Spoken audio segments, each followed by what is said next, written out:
During Apollo lunar surface operations, one of the primary physical complaints the astronauts had involved the near constant level of abuse that their hands and fingers were subjected to while they were conducting each EVA.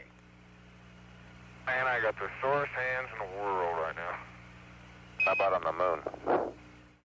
The problem was that any time an astronaut tried to grab or manipulate something with their hands while out on the lunar surface, they were forced to physically squeeze against the 3.8 psi internal pressure of the spacesuit, which was fighting their efforts by trying to force their EV pressure gloves into an open hand position. Let me tell you, my hands from that drill. Yeah, I'm sure they are. Really know I've been out here today. During the final 3 Apollo missions, the extended stay J missions, the LMP and commander conducted 3 separate EVAs on the lunar surface, and throughout the course of those 3 EVAs, the design limitations imposed by the pressure gloves actually resulted in significant physical damage being done to their hands and fingers. Oh, my fingers. And not have the dexterity that they once had.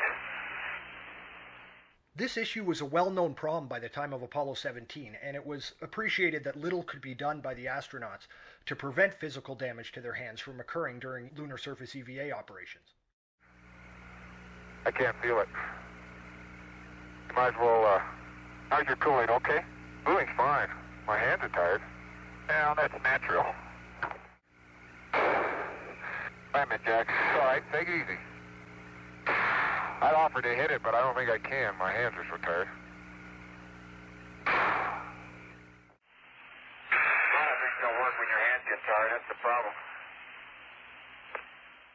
In addition to hand fatigue, the very act of gripping objects with the pressurized EV gloves also caused the pressure points on the astronauts' hands to rub against the interior glove bladder.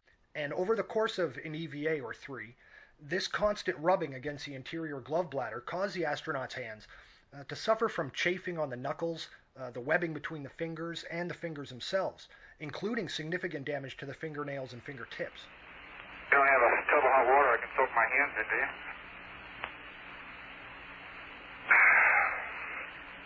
Wait till that dust hits the sweat of your hands. Oh. I tell you. Man. Okay, my gloves are off.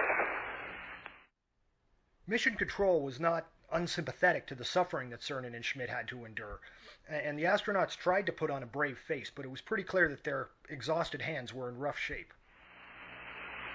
Okay, Gino, and how are your hands doing?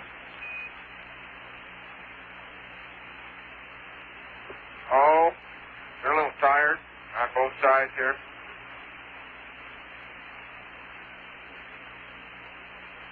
Can't imagine. But I think they'll pull through. Listen to how happy Commander Gene Cernan is after the end of their 3rd and final EVA, when, once back inside the pressurized lunar module, he reads the suit removal checklist and sees that he can finally take his pressurized EV gloves off to give his hands some relief. Those gloves still on contact. Oh, sweet music to my ears. Let's put them on again in a few minutes. I know. It's still sweet music. An extremely relevant portion of the evidence we'll be examining here focuses on testimony published after the missions from Apollo 17 astronauts Eugene Cernan and Harrison Jack Schmitt. These quotes specifically address the exact extent of the physical damage Cernan and Schmidt's hands and fingers were subjected to during their 22 hours and 4 minutes they spent working outside in the Taurus-Littrow Valley during their 3 moonwalks.